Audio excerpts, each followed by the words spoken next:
and welcome to another edition of the MagicJank podcast, the show where members of Team MagicJank get together and we talk about the latest happenings in Magic the Gathering. And of course, given the breakneck schedule, today we're actually going to be talking quite a bit about Strixhaven and do some predictions for what's going on. And I'm not alone. So everybody, my name is Graham. I go by HamHox42 on the internet, and I'm joined by the one and only CarloMTG. Carlo, how we doing, my dude? Oh, we're doing great.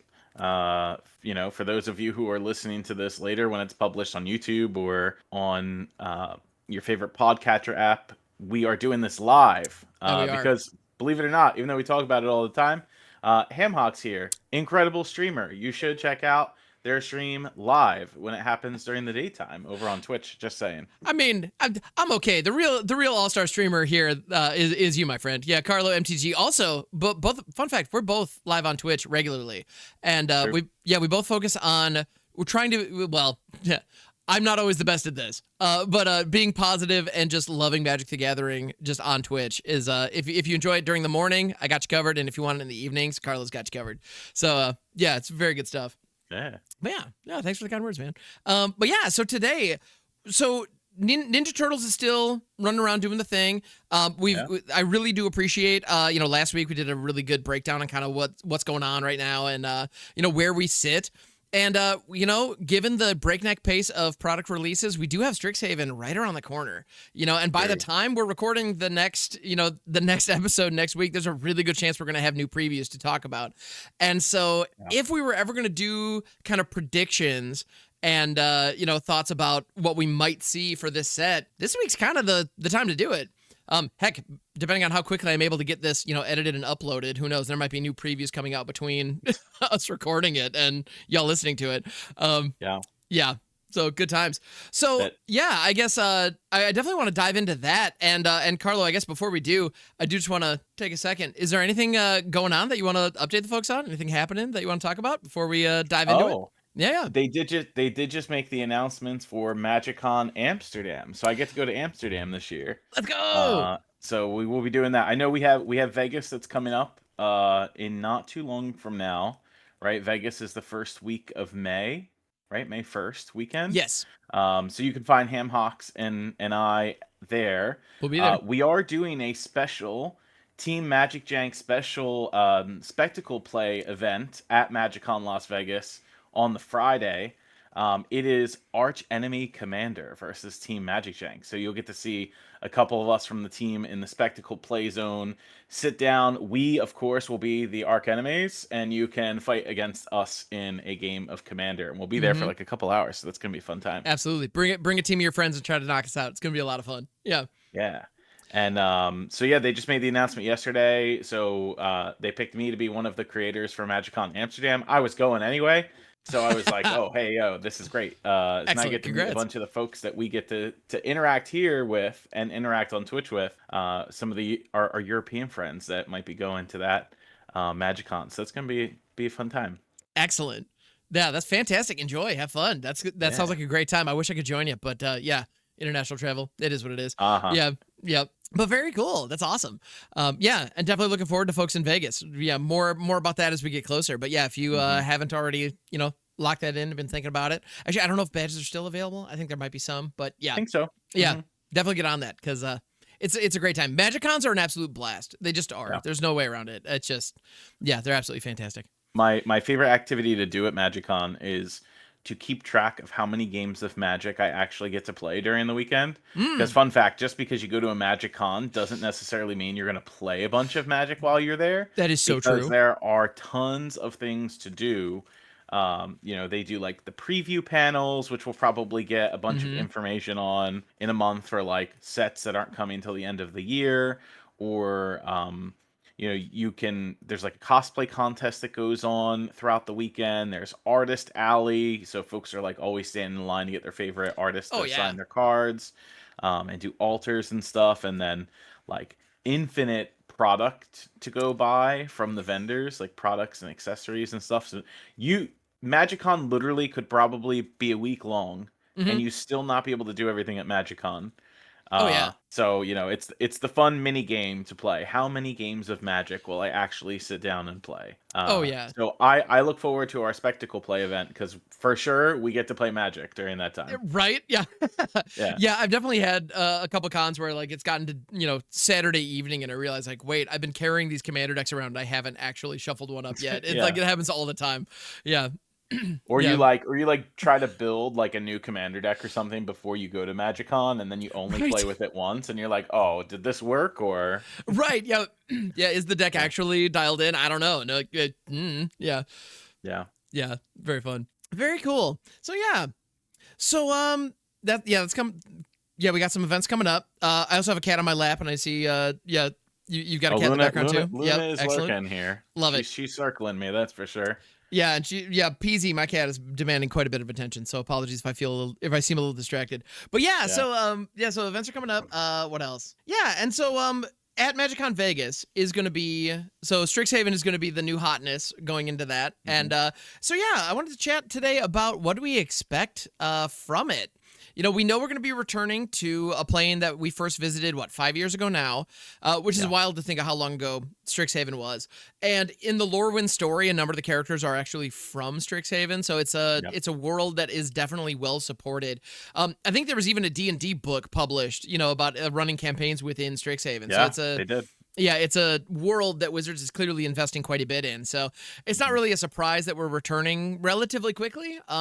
But I'm curious, what are some of the elements from original Strixhaven that you're hoping are going to be making a return this time around? Is there anything specific? I mean, Lorwyn is all about the special spell casting, right? Like, and we'll get into the Mystical Archive shortly because that is like, if there ever was a bonus sheet for like signature spells, I mean, that's it, Oh right? my goodness, yeah. Like, what are the powerful spells that the students at Strixhaven will learn to cast, right?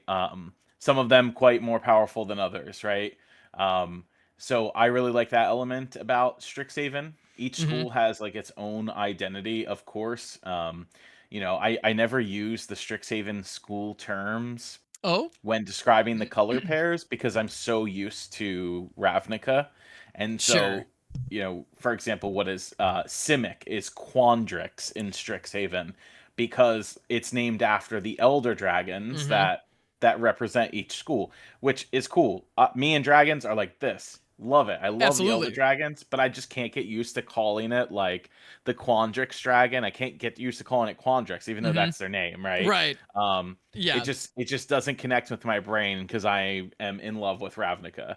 So I'm like, oh, the Simic Elder Dragon is like the first thing that comes to my mind, right? Right.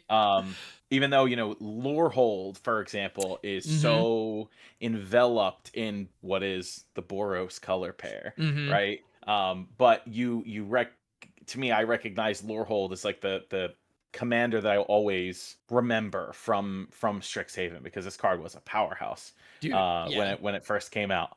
Good old Velomachus Lorehold. Love this guy. Very, very great name to just like shout out randomly.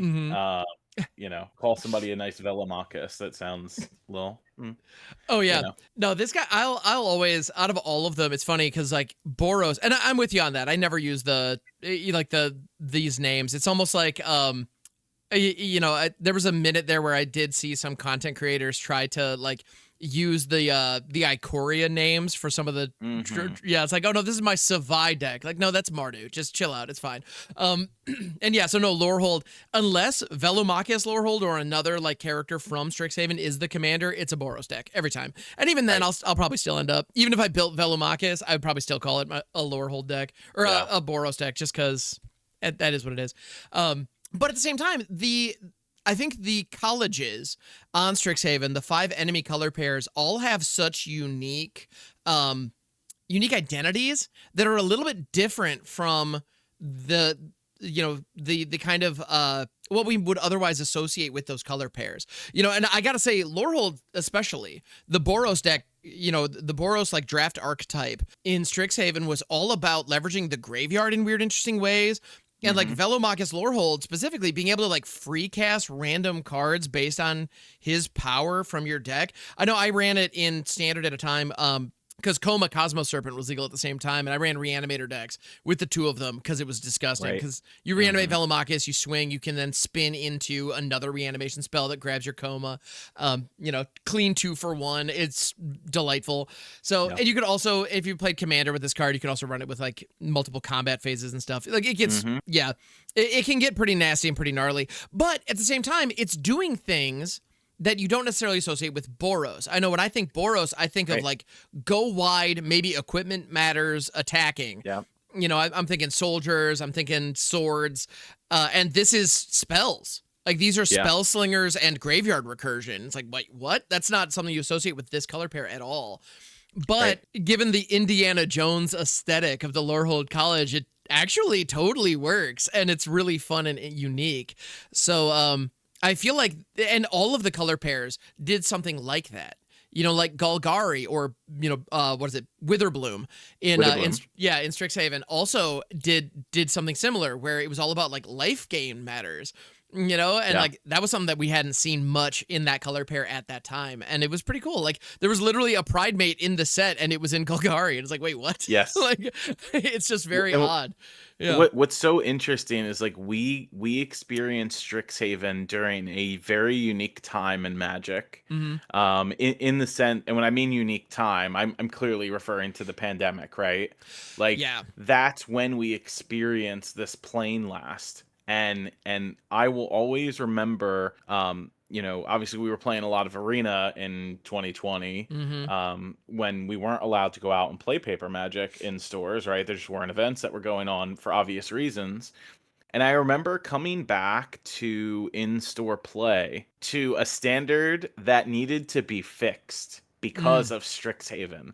And that was because a lot of the learn mechanic, right? Yeah. And lessons. So like for the first time in a long time, we got to actually experience an uncommon that had to be banned in standard because the learn mechanic was too strong. So imagine like this card in relation. So we're talking about Divide by Zero. So if you're not sure of what Divide by Zero is, it's 3 mana. It's an instant speed, 2 and a blue. Return target spell or permanent card with mana value 3 or greater. Mana value 1 or greater. 1 or greater. Sorry, from to their owner's hand. But then you get to learn. So the learn mechanic, if you're unfamiliar, is you can either discard a card and draw a card, so you can rummage, or you could go search for a lesson in your sideboard and put it in your hand. Yeah. So you like look at this card at face value, him. Just looking at this card as it reads today, would this card be too strong for today's standard? That's actually a really good question. I think probably not, which is kind of nuts to say because I remember how devastating it was previously. Right. But yeah, nowadays, I mean, with how many like enter the battlefield triggers we have and how many other, we have a lot of decks are almost every single permanent they put down is either a token or something that they want to be returned to hand. Yeah. So I feel like in a Pixie world, this card actually wouldn't be that great, oddly enough. Which is wild because it needed to get banned. Like I remember popping champagne when they did ban it. It was like, yeah, finally, thank goodness, because it was brutal. Yeah. I mean, this card together was such a menace with Lear in standard at the time, which is really, I think, the reason that ended up getting banned. Yeah. Right. Lear is from originally from Innistrad Midnight. I believe it was Midnight Hunt. Yeah. And Lear basically just let you cast cards from your graveyard, right? It says the spells can't be countered. So you would be casting like Divide by Zero with Lear out, and your opponent can do absolutely nothing about it. And this card, Lear, Disciple of the Drowned. I don't even think this card is playable in standard today. No, it's a 5-drop. Just from it at face value. Yeah, 5. you lose the game by then, right? So not only does this speak to like the dramatic power creep that the standard format has experienced with current sets, but just thinking about what cards and how powerful cards at the time were during Strixhaven standard, to like warp a format around it that you actually had to take action against this card is a little something, because I tell you, Vivi would like a word with both of these cards, For real. right? Yeah. Oh my goodness. Yeah, can you imagine if Lear and Vivi? Well, that's the thing. If Lear and Vivi coexisted, Vivi would help you get to actually cast Lear and then a follow-up spell. So that would help dramatically. But yeah, I don't know. Like it's wild. Yeah, I remember those decks using what was it? The egg, and Alrund's Epiphany was the big card, and Oh yeah. Alrund's Epiphany and Hullbreaker Horror, those kind of situations, like the 7-drops were problematic cards. Yeah, I miss those days. Yeah, I in a mean, weird always it seems to be when you happen to print like an extra turn spell that's playable in standard, you cause a problem. way. Right. But they keep trying to like creep to get back to that, right? Mm-hmm. So, Auron's Epiphany, if you were unfamiliar, this is from Kaldheim. Yep. Yeah, originally Kaldheim, so it had the foretell mechanic, but you would create 2/1/1 blue bird creature tokens with flying.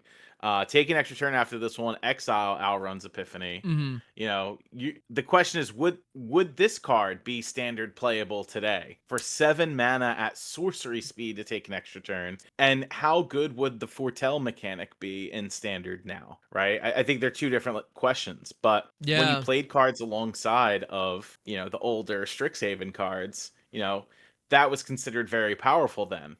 Yeah, absolutely. Well, the game was just slower. Getting to these late game states were a lot easier to do. And I mean, right now we do have Jeskai Revelation, and those decks that are still fighting. Like they're still out there. They're still running around. And I feel like Alrund's Epiphany could potentially exist in that kind of a shell. But like, what do you take out for it? And this allows the game to run longer, whereas Jeskai Revelation actually pushes you towards winning the game. And that's such a dramatic, like, I would much rather deny my opponent from playing for 2 or 3 more turns rather than take one extra one myself, and that's what Revelation does. Like take those 2 cards side by side, right? They are the same mana cost, but Jeskai Revelation obviously harder to cast because 3 colors. Even though we have really good mana in standard. So if you had to pick between these 2 spells, like which is the stronger one, I think the answer is Jeskai Revelation. You don't get to take an extra turn, but you're talking about a potential double removal spell. It gets you creatures, it draws you cards, amongst other things, and it's a win condition. Auron's Epiphany, when you got to like keep looping them one after the other, sure, copying them and whatnot. Yeah, always abusable. Oh yeah, right. Yeah, exactly. Making copies of them and whatever. Eventually, your 1/1 bird tokens will get you there. Jeskai Revelation, though, makes you jump through less hoops to just win the game.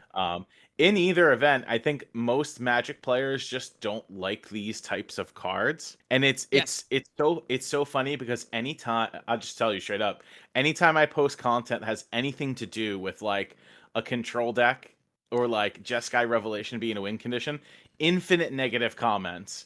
Right. Infinite negative comments just because Magic players don't like these things, even though they are good. Right. Yeah. And it's just like the constant hate on like control decks or what is a strong finisher in a card, right? Like deck has no win conditions. What do you mean? My 7 mana card wins me the game if I cast this card. And it's crazy because Auron's Epiphany is like essentially the same thing in the sense of if I cast this card, hopefully I win the game. These 2 1/1 birds are going to win me the game. Right. Yeah. But taking them side by side though, there's no way you could tell me that Auron's Epiphany is stronger than Jeskai Revelation in regards to today's standards. Right. Actually, I'm gonna really I dug deep into my memories on this one.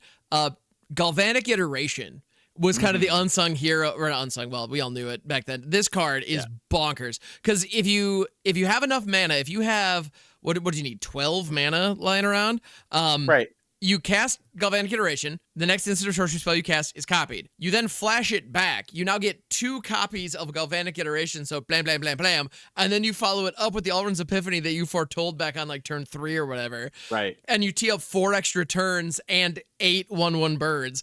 Like it gets you there, but my goodness, it's not fun to hit. And how do you deal with that? Like, can you counter the first Galvanic Iteration? Like, if you can't counter the first Galvanic Iteration in a way that exiles it, tough luck. You're like, it's not gonna work. It's not gonna happen.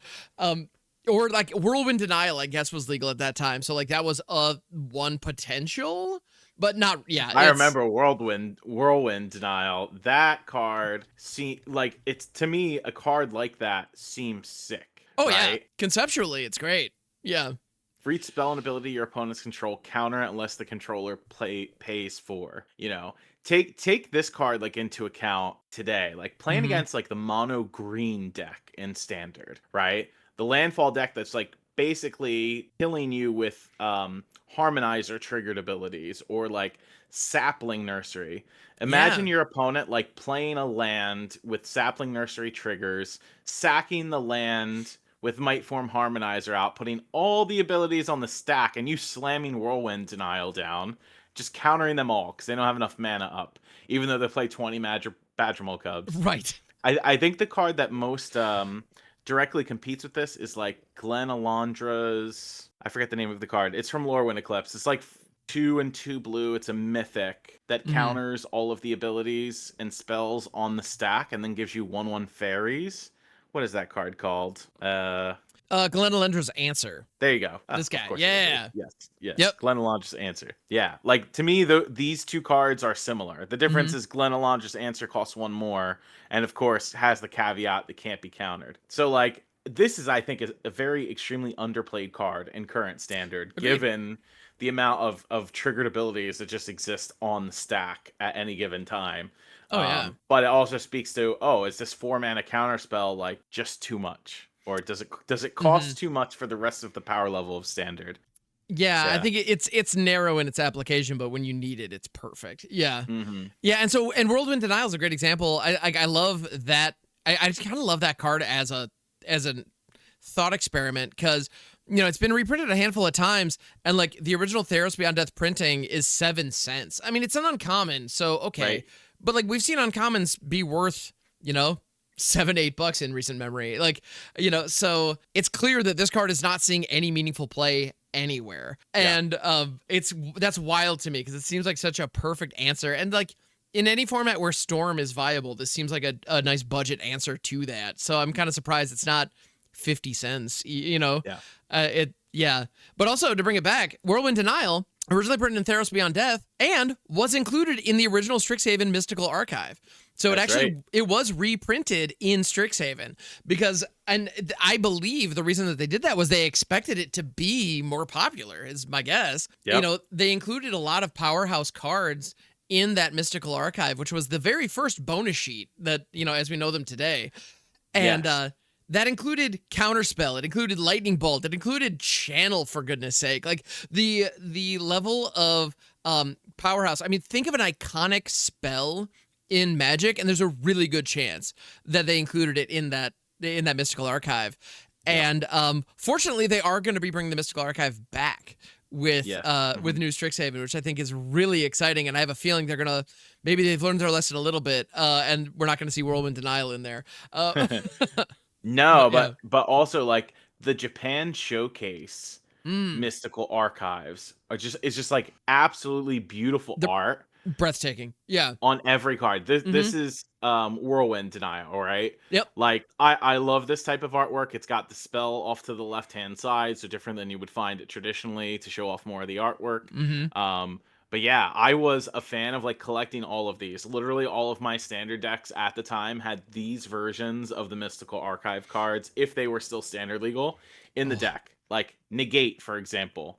I've always seemed to just play Negate, but like the Negate Mystical Archive card has beautiful art. Oh, it's stunning. And then they did the thing with etched foils. I'm not sure if it's confirmed or not that they're doing etched foilings of the Mystical Archive, but instead of the card being foiled, it was like the edge of the text box, the edge of like the spell name.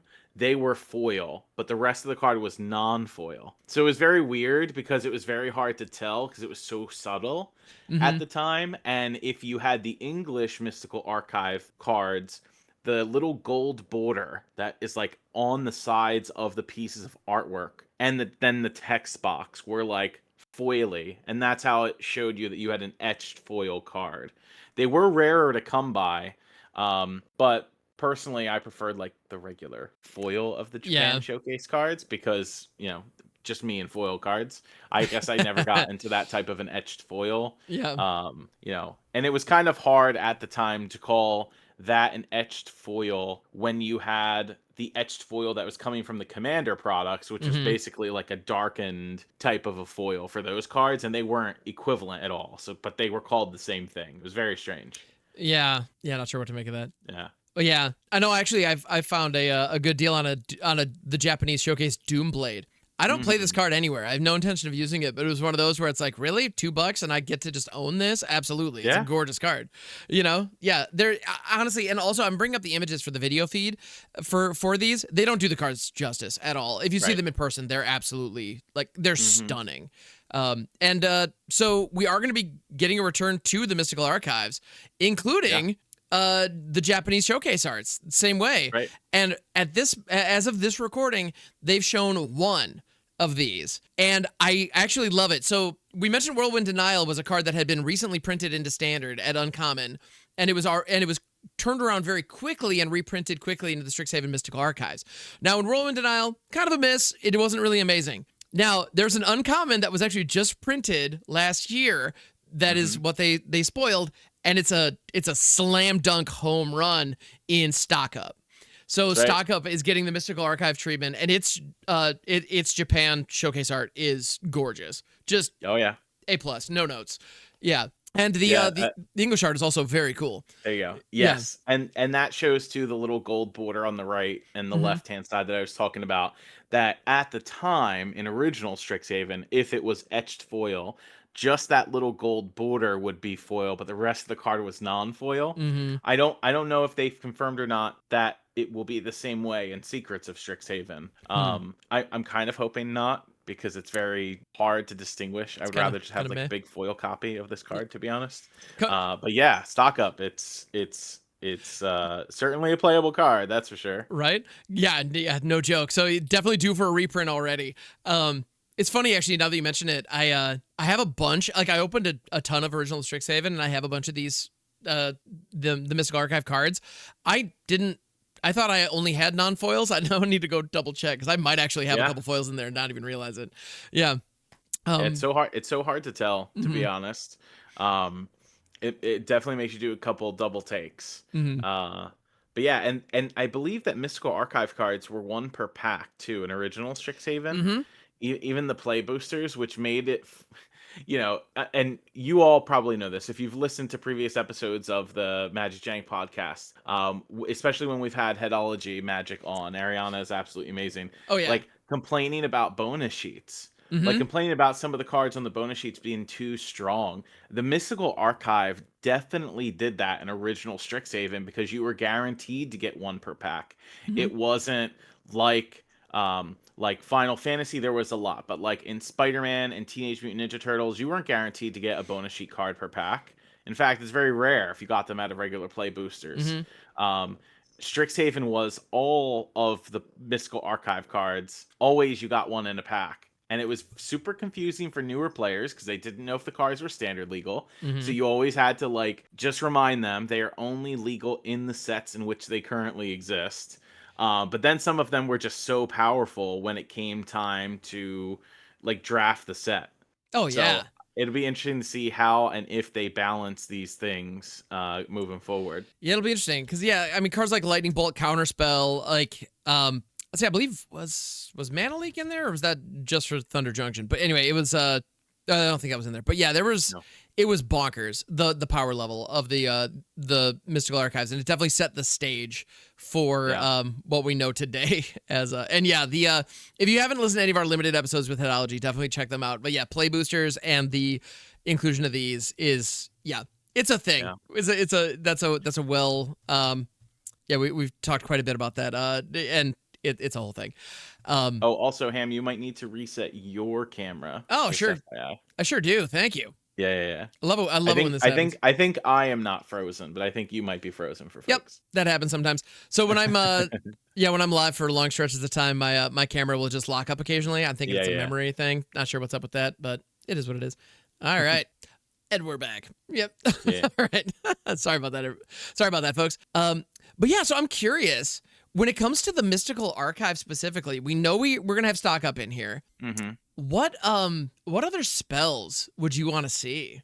Do you have any predictions Great for what question. might be included in there? That's a great question. I mean, the first thing that always comes to my mind is like, will they redo cards that were previously on the Mystical Archive with another additional art, right? I mean, let's not be facetious about it, right? The purpose of the bonus sheet a lot of the times is to sell booster packs with 100%. older reprints to get people to buy them.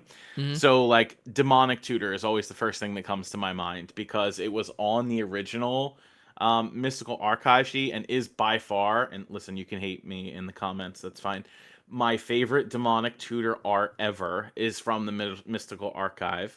And I'm talking about the English Mystical Archive artwork. It's so good. Listen, the Japan one is fantastic too. No hate. Also gorgeous, but yeah. Gorgeous. But the Strixhaven original Mystical Archive is my favorite Demonic Tutor art, period. Mostly because the card is golden, and I am a fan of golden cards. But the artwork is just so beautiful in foil. Like, if you ever get your hand on this card, it's one of the prettiest Magic cards I think I've ever seen. You know, it's got your demon in the back that is like, yeah, it's my jam. Oh yeah, it's got definitely the yeah, it looks like a stained glass, situation. It's breathtaking. And this was one out of all the all the Strixhaven packs I opened, I did get my hands on a copy of this. I cracked it and I absolutely adore it. And it's in my Gigantha Commander deck, and it always will be, It's the one deck where I allow myself to just go crazy with the tutors because it's a secret commander deck, so it is what it is. I love it. It's very yeah. You're right. It's gorgeous. So if they wanted to reprint this with this even with this same artwork, I wouldn't be mad. Genuinely, just give us another one of these. Yeah. Yes. Well, I don't know how much like money that Demonic Tutor is worth nowadays, but it's huge for Commander, right? People playing Demonic Tutors, just tutors in general, are always popular. We're talking about when Demonic Tutor was first previewed as being on the original Mystical Archive. There wasn't really a lot in circulation outside of the older copies. Demonic Tutor was a much more expensive card then. You're talking about even the original dual deck. There's a dual deck Angels versus Demons that had Demonic Tutor in it. And for a long time, that version of Demonic Tutor alone was still like $70-$80.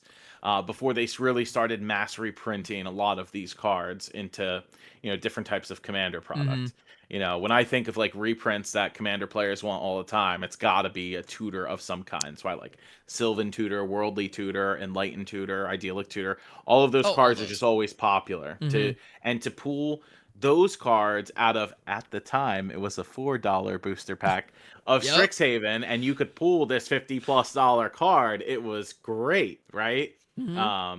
So we'll see if there's still like the same level of greatness to pull like a $50 card out of a $7 booster pack. Right. Who knows?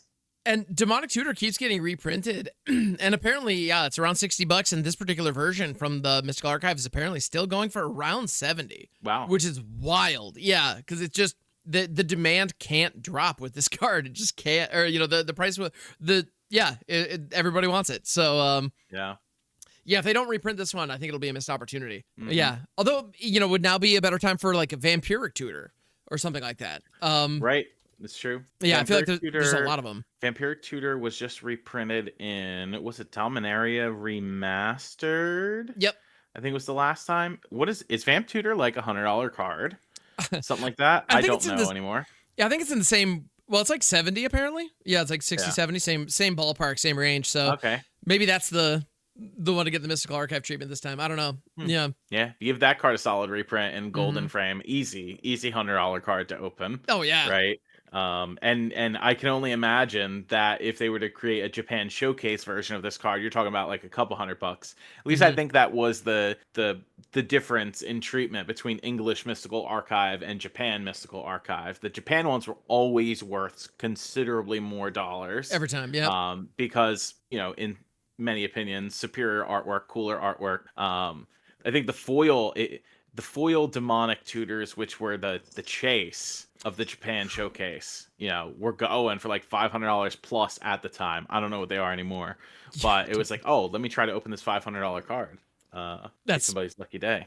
Yeah, actually insane. Yeah, actually, just doing a quick glance at, apparently the market value on the demonic tutor Japanese art from the original Mystical Archives, non-foils around 175, so Wow. almost just shy of 200, and foil it's well over 300. It's like 380. Uh-huh. Yeah, so yeah, bonkers. So yeah, if you open one of these again in coming out of $4 booster packs, these were insane. Although the Japan one could that have come out of just a normal like set booster at the time? I think you could only get the Japan showcase out of collector boosters at the Okay, time. that's But yeah. you're also talking about a time where the collector boosters were significantly Oh lower yeah, in price to obtain them. the collector You boosters back know. then were like $9 or something like that. Yeah, compared Well, to no, they're were probably they still 20, 20? right? Okay. 20, 25. But like you compare that to some collector booster product prices now, where they're just like through the roof, like 40, Mm-hmm. $50 for a pack. You know, and hey, listen, spend your money how you like. I'm personally a collector booster Andy, but there is a significant difference in the price. Mm-hmm. And as you mentioned towards the beginning of the podcast, Strixhaven was only 5 years ago, About 6 5 years years ago. ago. Yeah. So we're talking about like a considerable difference in price to buy the sealed product. And I just mentioned like the play booster price being $4 at the time. So it Yep. is what it is. That it is. Yeah. So yeah, You'll I love to have to see it. imagine Yeah. demonic tutor Yeah. or a tutor of some type will make a return. More likely. Yeah, that makes sense. So I'm What do you think? curious. What's something you would Yeah. want to make like that's not currently been on the Mystical Archive in the past, but something new that you think probably deserves a slot? Yeah, new spells. I'm glad to see Stock Up is going to be included. I think that's fantastic.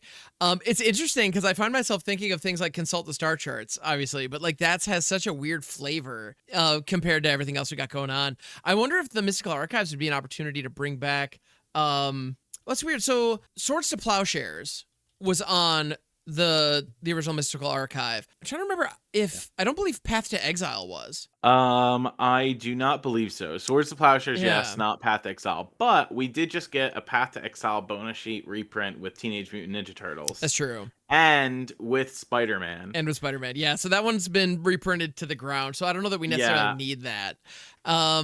Yeah, I feel like a lot of these cards have been getting the bonus sheet treatment in recent sets. What about something like Bitter Triumph? I feel like that's a really solid card that although wait a minute, that would actually looks like that was actually Bitter Triumph was an RCQ promo. yeah. I didn't realize that, but yeah, sure enough. Only if you played in RCQs would you have gotten that. That was a full art Bitter Triumph, Which is pretty cool. Pretty cool. pretty Art. sweet. But yeah, I wonder if something like that would make sense in the Mystical Archive because I feel like this is kind of a gold standard kill spell by today's standards, and could definitely do good work. I'm also wondering about cards that we've seen from in the same kind of realm. Something like Bone Shards is a card from Modern Horizons that is also just really solid. That could see play in older formats because it's just crazy efficient. If you need to fill your graveyard, it's just really good at what it does. Something like this, I wouldn't mind seeing get a reprint. Yeah, that would be sweet. I agree. They also do their fair share of like, if I remember, in the last Mystical Archive, they did like a signature spell for each color pair. So like Lightning Helix was for Boros, aka Lorehold. D-Spark, I think, was the one for Silver Quill, aka Orzhov. Right. Yeah. Putrefy, I remember, was on there for Golgari / Witherbloom. Like it was that cycle, but they were all uncommon cards that were put into a spot there. By the way, one of the best Lightning Helix arts, in my opinion. I literally use my promo or my Mystical Archive Lightning Helixes anytime I play the card. Nice. Because I love it. That's my default to go to on Arena too. So good. I mean, hey, you could be an OG lover, and that's totally fine. But like, this is my Lightning Helix. It's pretty great. Yeah. So I have to imagine that they will pick spells like this again for the Mystical Archive. And I think they're technically rare on the Mystical Archive. They are, or they took over rare slots for these ones. even though they might have been uncommon in the past. Like thinking I it think most of would them always were. suck if you opened up a growth spiral. I was like, oh my god, please, let's not do this. Um, Right? so what type of cycle of spells do we get to see here? Mm. I know they won't do it, but I would like to see the charm cycle on this mystical Ooh. archive. They probably won't do it just for flavor reasons, but like, hey, I would like a Boros charm that looks like this, or a Yeah. Simic charm, or Golgari charm.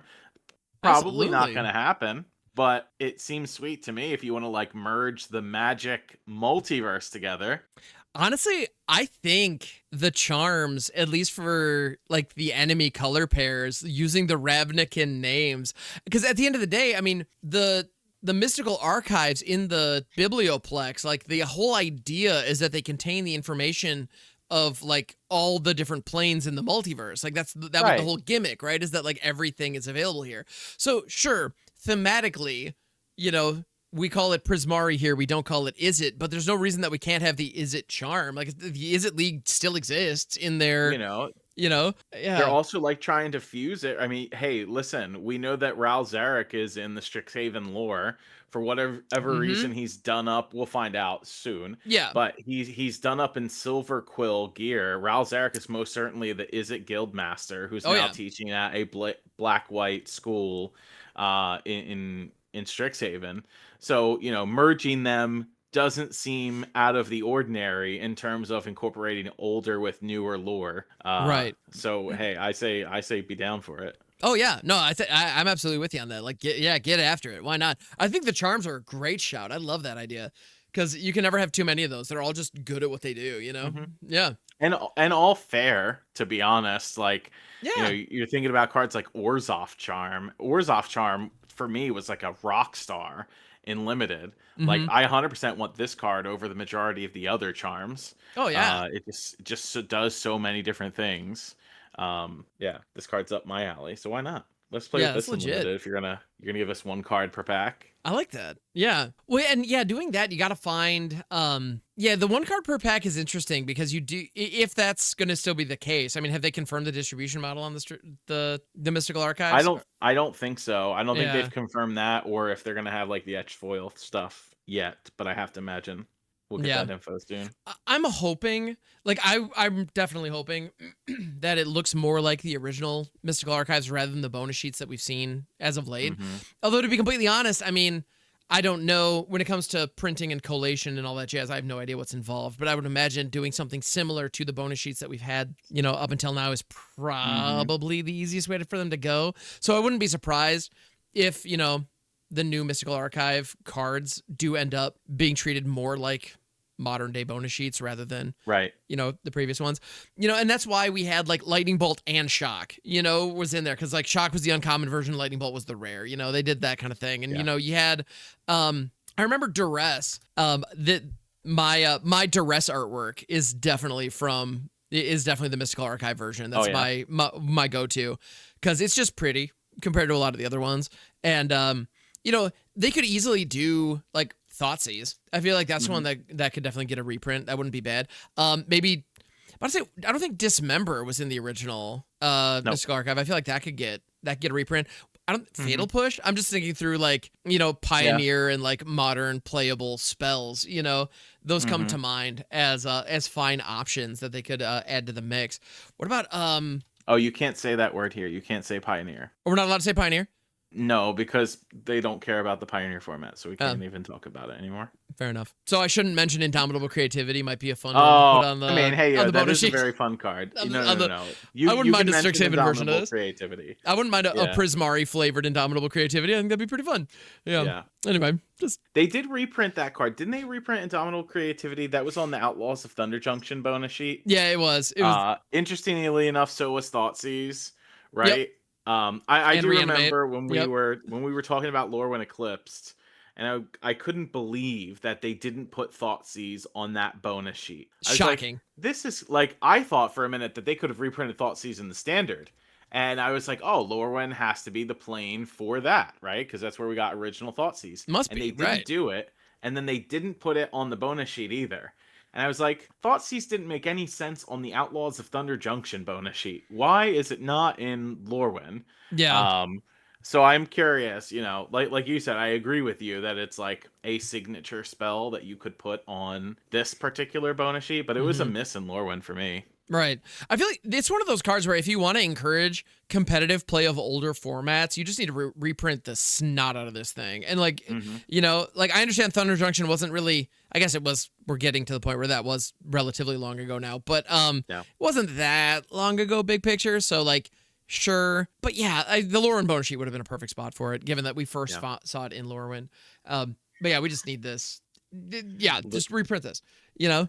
Luna is being extra needy today. If you can't tell, she's like, I know you're yapping, but this is cuddle time. You know what? I respect it. Absolutely. Luna, what would you like to see as a reprint in Strixhaven by chance? I mean, we already know that you have an affinity for the black cards, but absolutely. Maybe they just reprinted Black Sun Zenith, right, on the Avatar bonus sheet, so I can't imagine we get Black Sun Zenith. The reason I mention that is because we did get Blue Sun Zenith on the original Mystical Archive. And we did see a reprint of Green Sun Zenith in Edge of Eternities, right? Yeah. It was like on the comic book poster style whatever you want to call that bonus sheet. I have no idea anymore with the different names, to be very honest. Sure. All good. But it was on that bonus sheet, right? Was Green Sun Zenith, or am I wild? Yeah, it was the Edge of Eternity. Yeah. Yes.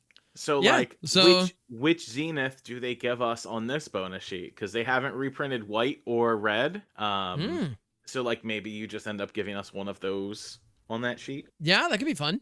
Yeah, I'm about to say, looks like the White Sun Zenith has been in a bunch of Commander products, but it hasn't been, you know, in any of the bonus sheets yet. So yeah, it's also like triple white to cast this card, which is difficult, like for limited play. Right. So I have to imagine maybe that's unlikely one. Red Sun Zenith is double red or singular red for Red Sun Zenith. I forget now. That's a good question. You might even get like maybe of the. Oh, it's single red. Yeah, single red. There you go. You might end up getting to the Twilight. Remember the Twilight cycle from All Will Be One? Yes. Which is like Green Sun's Twilight, Blue Sun's Twilight, stuff like that. Yeah, with White Sun being the one that I'm sure gives some of us arena grinders nightmares. Yeah. Ooh. Oh yeah. Put this one on the bonus sheet. We could play with Poison in Strixhaven Limited. Yes. You know, I hate that, but I also kind of don't hate that. Like I'm torn. Yes. But yeah, they could. You know, at this point, given if they want to use the Mystical Archive as an opportunity to showcase some of the new bangers that we've gotten, if they don't want to go like the first time around, it was definitely showcasing a lot of Magic's history. We had a lot of classics in there. And if they want to look at the last like 4 or 5 years, like since the last time we went to Strixhaven, which with Stock Up being the one they've shown, like that could easily be the idea, is let's look at some really powerful cards that we've gotten in the last few years and really highlight those. Something like White Sun's Twilight, yeah, that would fit. That's not a bad shout. Yeah. Yeah, it'd be interesting. While we're at it, put Tainted Strike on the bonus sheet too, right? As one of the black signature spells, right? Give me the ability to give my creature +1/+0 and infect on a turn. Get Toxic and Infect on the bonus sheet in Strixhaven. Surely the Biblioplex has many scrolls on this. I'm sure they do. To say that we can do these things. Well, and like Triumph of the Hordes is a commander staple. So like this card's like a $15 uncommon, by the way. Insane. Like it's very expensive because I don't think it's had many reprints. Yeah, so that's one of those where if you wanted to get, if you're willing to go the Poison route in the Mystical Archives, this being like one of the mythics or whatever in there, I don't hate that. You know, like we could use a reprint. we got to let the Phyrexians live on somehow, right? Like the thing is, they'll never go away. Just like Bolas will never go away in the lore. Right. Bolas has escaped the meditation realm. Oh, I know, Luna. Oh yeah. A good villain, a good iconic villain is so important to a story like this. There's no way. Yeah. I know in March of the Machine, they're like, oh, the Phyrexians have been tucked away into a corner of the, you know, they've been completely separated from the multiverse. It's like, well, okay, you've just made it difficult to justify bringing them back, but you will. Let's see how. Yeah. And eventually. They can never be gone for too long. And that's another thing too. Okay. I haven't beat this drum in a couple of months, so I need to say it. A lot of people talk about whenever I complain about March of the Machine, which is still often, I'm still not over it. I'm sorry, but I'm not. I know it's been like 5 years. I need to chill out, but I just no, it's one of the things that people say is like, oh, but Malira died. Like, we lost Malira. Spoiler warning, I guess, for the story that came out a long time ago. Sure, and like, yeah. That's an emotional, like, heart. That was some mourning that we had. Like, that was a death that counted. But from a story structure perspective, that was the safest death ever. Because if Phyrexia no longer exists as a plane, the one hero whose entire point, purpose, and job is to be anti-Phyrexian no longer has a place. And so her dying, if anything, prevented us from getting some really interesting character-driven stories of her trying to figure out what her purpose is now that a Phyresis isn't an issue. Yeah. Like, genuinely, her dying actually cut off some really interesting story elements that they could have gone with. And so, like, anyway, I'm still sad about that. And I'm Poor Malira. I know. I know. She was actually a really interesting character, and she was just the silver bullet to stop Phyrexia. But like now they're like, well, we don't have Phyrexia anymore, so we don't need her. Like R.I.P. But hey, what? No. Like, anyway, that bothered me a lot. Meanwhile, Ajani's running amok in Lorwyn, right? Like, talk about Planeswalker that turns evil because of the Phyrexian oil, and then gets completely clear and gets to keep his Planeswalker spark. Right. Story. Like, what about all the Planeswalkers that just like randomly lost their spark for absolutely no reason that weren't even involved in the conflict? Had nothing to do with it. Because of the conflict, they just lose their spark. Yep. Nope. Ajani gets to turn back to good, doesn't look cool anymore, and gets to keep the Planeswalker spark. Yeah. Like, what? I don't like that part of the lore at all. Yeah, like, it's at least very... make Ajani become a creature again and lose the spark, right? That could have been interesting. Save the character, but no need to be a Planeswalker again and, then turn some of our favorites into just normal creatures that can't do anything. I still find it hilarious that, you mentioned the Planeswalkers getting stripped of their sparks who weren't even involved in the story. I find it so funny that Sarkhan was in... Aftermath and was so featured so heavily on like the Aftermath art. This dude isn't in the March of the Machine story. No, he literally wasn't in any of the stories. There were a ton of stories. He wasn't in a single one of them. Why are we following him in the aftermath of that story? Make it make sense. I mean, granted, in the lore, Sarkhan did do some pretty messed up stuff. Oh, in totally. terms of like reversing time and all of that jazz. And he's an interesting character when it comes to temporal manipulation and consequences. And I'm not saying that he's not a cool character to follow, but like if he was supposed to be important in the aftermath, put him in the story. Right. Yeah. Right. I agree with you. Yeah. I agree with you 100%. That said, him in like a villainous role in Dragonstorm was dope. I enjoyed that very much. Yeah. So yeah. Anyway, that was a random aside. So don't get us talking about lore here, y'all. don't do it, because we're either going to be very inaccurate with it or get pissed off about it. So. You got it. I also going back to the Strixhaven Mystical Archive, back where that tangent started. I'm not 100% sure where we were going from there, but I can't help but think about Wizards Affinity for Landfall right now and how many things like Landfall. I think it's still technically a deciduous mechanic, meaning that they're willing to bring it back when it makes sense. I feel like it's pretty much evergreen at this point. Like I don't know. It feels ubiquitous. I think the moment they put it into Foundations, it's meant to be evergreen now. Okay. Not 100% on that, but I think when I remember them talking about it at a MagicCon when they showed Mossborn Hydra. Okay. And saying like this is a mechanic that you will probably see very often. Okay. So that is something specific to specific to Zendikar, which is what it was before. Gotcha. So I can't help but think about spells that support that. It would make a lot of sense for those to start showing up. So Scapeshift. I feel like we're overdue for a reprint on this card. It's beloved in a ton of different formats, and it's one of those absolute powerhouses that because it sees so much play in like 60 card competitive, like older formats, that I think there are a ton of Commander players who would love to get their hands on it, but aren't willing to drop $50 on a Mythic or whatever. Sure, I agree. So I feel like this being in the Mystical Archive would be, I think the time for it is absolutely right, and it would, if anything, like it's one of those where we would see the price dip for like a day and then skyrocket as a whole bunch of people who weren't willing to spend $50 on it or whatever just are willing to drop 40, and then demand would just it would open up whole new markets for it. So I think Scapeshift is up there.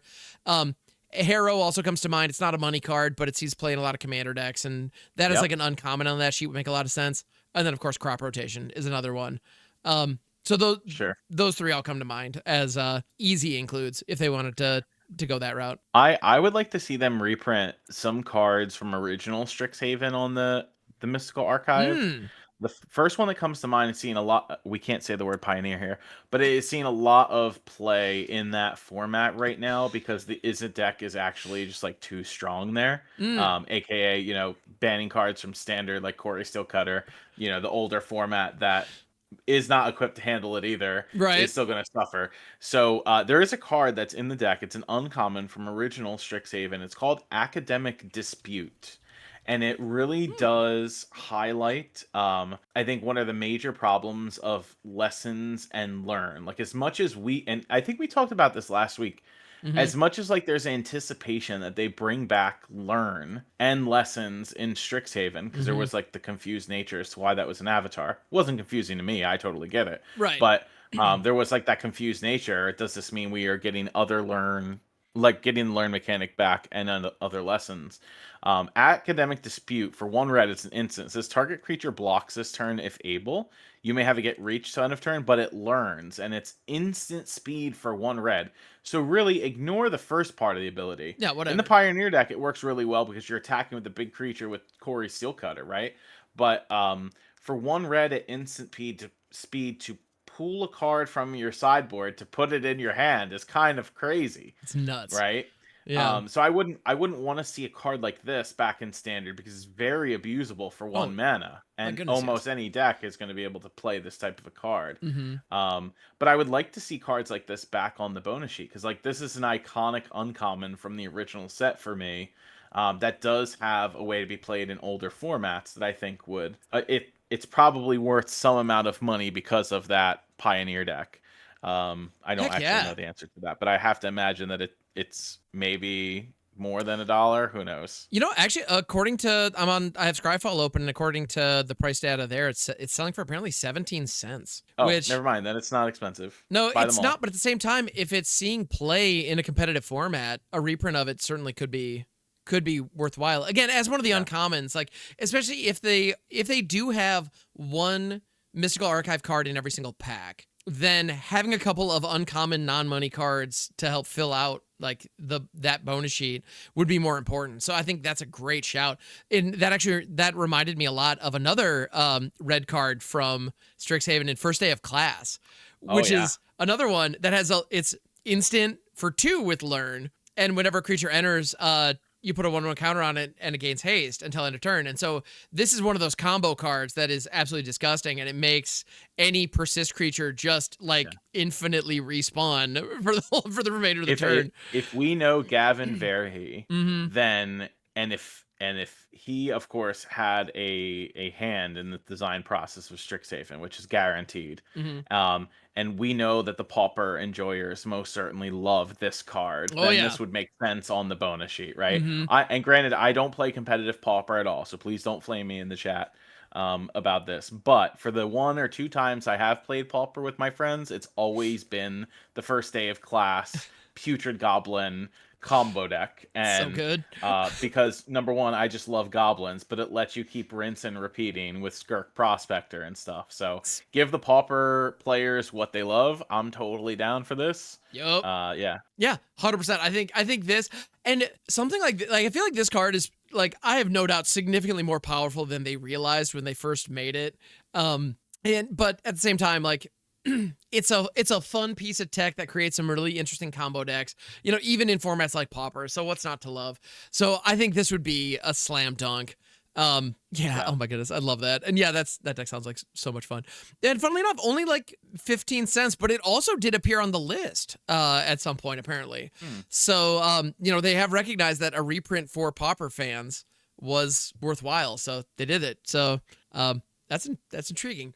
Yeah, and I do wonder. I suspect, I have a feeling Learn probably is going to be coming back in some capacity. I bet it is. But I bet Learn is going to be coming back in the same way that Adventures came back in Wild of Eldraine. In that they're going to throttle it down big time. Because, like, I don't know if you guys remember, Adventures came back in Wilds of Eldraine. There are adventures, legal and standard, right now, and there are no adventure decks in standard right now. When adventures were around the first time, it was, holy crap, I can't believe these exist. What were they thinking? This is insane. Yep. And so they just modified the value that you get for them. They tweaked how much you have to spend on each of the spells and what kind and how they lined up, and all of a sudden, they're relatively fair. I have a sneaking suspicion that, you know, these Learn cards, especially these lower rarity ones like Academic Dispute and First Day of Class that we're talking about, that have Learn just kind of tacked on, and like it clearly they misjudged how valuable that was. You know, I agree. They're not going to do that again. You know, they understand how good Learn is, and so if they gave us an effect like Academic Dispute in the new Strixhaven, it's going to cost like it's going to be a sorcery and cost 2. You know, and like. That's significantly worse. You know, they're going to do that kind of thing, I suspect. And so I wouldn't be surprised. Also, the lessons that they gave us in Avatar are so much better than the lessons from the original Strixhaven. It's not even funny, which means that Learn is even more like valuable than it was then, and they even undervalued it then. So with the power levels of the lessons in Avatar, it really makes me not want to let them have this Learn mechanic come back. I don't know how much everyone here has necessarily been following Standard, but there has been a newer deck on the horizon that features Kona and Northwind Avatar, and I'm not saying that the deck is busted. It isn't, but it is not a busted deck. It's a very fun deck to play, actually. But they're setting the stage for us to be able to go to our sideboard to pick cards out of there to put in our hand. You know, this card does one of it. This card's very strong, by the way. If you have the ability to pick up like cheap copies of this card while it's kind of a cheap mythic from TMNT, do it. Because one, this card isn't legendary, which means we can make copies of it, or you know, and token copies of it, aka my doppelgang enjoyers. Hello. But you can search your library or your sideboard and just find whatever it is you want. Any type of combo piece. Cards like these enable your combo pieces to be protected all the time. That's what Learn did the first time. You could just throw whatever card you wanted for your combo in your sideboard. Opponent can't interact with it in the main. And, you know, you had a good portion of folks' sideboards that were dedicated to extra cards you'd play in the main versus regular sideboard slots, which was very, very, very interesting to me. So, you know, when we have such strong cards in the Avatar The Last Airbender set that care about all of these lessons. Hello, Grandma. Right. I'm talking about, like, you know, and you literally have an Ancestral Recall card that costs you 1 mana the majority of the time, 2 mana, you know, probably 50 to 40% of the time. What can you print already stronger than these cards? And can you print cards that very positively interact with these cards if I put one of in the board? Like, does this mean I can play 3 Accumulate Wisdoms in my main? And it's a terrible example of Accumulate Wisdom, right? Because you obviously just want all of those in the main. But, like, what's a powerful lesson that I can put in my board to deal with certain situations? I don't know. So I'm playing a in that format that we're not allowed to talk about that starts with P and ends with Ioneer. I do have one deck that I've been kind of messing around with. It's not ideal. It's an Azula deck and it has a lesson package in it, and I'm using Divide by Zero in that. And I'm doing exactly what you're saying, where I have 3 Idle Quenches, 3 explosive, like I have all of those. I have those like the suite of lessons are all 3 ofs in the main, and I have 1 in the board for all of them. And so Divide by Zero, grab Accumulate Wisdom, hit it. Like, that's disgusting, you know? And so I do think it's, if we were to do that, I would do that. I would have 3 in the main and 1 in the board, specifically so that I've got 1 in the back pocket at all times. So I don't know if they if they don't bring Learn back, I'm not mad. If they do, they need to be very careful with it. Because this is gonna like we are literally talking about lessons from original Strixhaven, and hey, I most certainly am that player that built an Iroh Grand Lotus commander deck that was meant to be lesson based. But like, when I take a look at a card like Illuminate History from original Strixhaven, right? This card is 2 And double red, it's a sorcery. Yup. That's also a lesson, right? Discard any number of cards, draw that many cards. Great. I love those types of effects. I'm with you. Then if there are 7 or more cards in your graveyard, you get a 3/2 red and white spirit creature token. I don't think this card would be standard playable. Oh, right? goodness The no. power level on this card is significantly lower. When you take this card and you compare it to like Combustion Technique, which is an uncommon from Avatar: The Last Airbender, when I can cast a card that's going to deal like 5+ damage to your creature and exile it for 1 mana, you know, again, we talk about power creep all the time here, but like these lessons are considerably more powerful. Oh, yeah. So I think if you consider bringing back a mechanic like Learn, you really should probably rework it to not do what Learn originally did. Like, give me a different, I don't know, I have no inside information here, but create a new mechanic that's similar to Learn, that just has it templated, okay, you can go get a lesson, but there's like another cost to it. If you really want to dial down the power level of how Learn and lessons interact, it has to make Learn less enticing to want to use, at least from a standard perspective, right? If you want to print Strixhaven Commander decks, again, no inside information here. If you want to print Strixhaven Commander decks with the Learn mechanic in it, fine, for your Eternal formats. Like, give us special cool Learn cards there in that capacity, but make Learn more fair considering the power level of the lessons that we have. Oh, yeah. Well, yeah, like, yeah, Illuminate History, that was a rare. Strixhaven. Well, and granted, I love playing it. I mean, hey, listen, sure. You want to take a look at another one? The OG lessons. What's the green one called? Are you the Basic Conjuration? Same deal. Yes, that one. Yes, Basic Conjuration. Sorcery for 1 green. It's a lesson. Look at the top 6 cards of your library. You may reveal a creature from among them, put it into your hand, and you put the rest on the bottom of your library in a random order, then gain 3 life. So this was a rare from original Strixhaven because you could tutor it out of the sideboard. So tutoring it into your hand on any number of Learn cards meant that this was, draw a creature, gain some life.